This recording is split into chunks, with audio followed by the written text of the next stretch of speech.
Human gitayo og magnitude 6.8 nga linog ni atong November 17 ang Southern Mindanao. Labing naapektuhan ang Gensan. Pipila sa mga gambalay ang nadanyos. Atong sayron ang detalye sa live report ni Abby Caballero. Abby?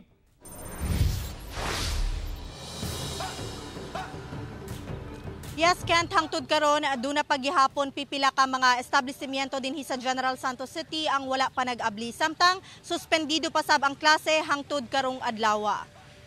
Sarado paghihapon ang pipila ka stalls ug renters sulod sa 5 kadagkong mall dinhi sa General Santos City tungod sa danyos nga hatod sa linog ni adtong Biyernes. Padayon pang gina-repair kadtong mga parte sa mall nga labing na danyos. Una kiniablihan sa publiko, ipailawon pa kini sa otoridad sa rapid assessment ug analysis.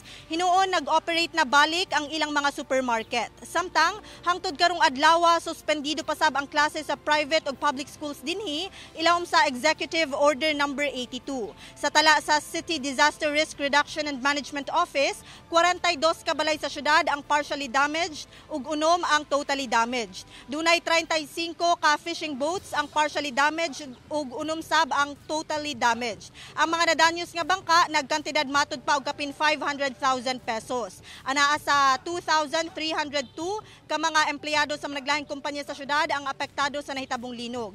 Nagpaabot na og tabang pinansyal ang lokal nga kagamhanan ug uban pang ahensya sa gobyerno sa mga apektado ug sa banay sa mga namatay.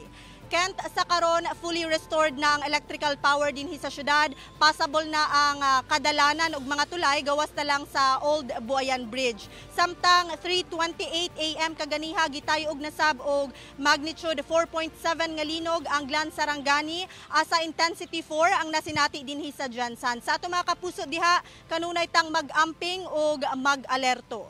Kent. Daghang salamat og amping mo diha, Abby Caballero.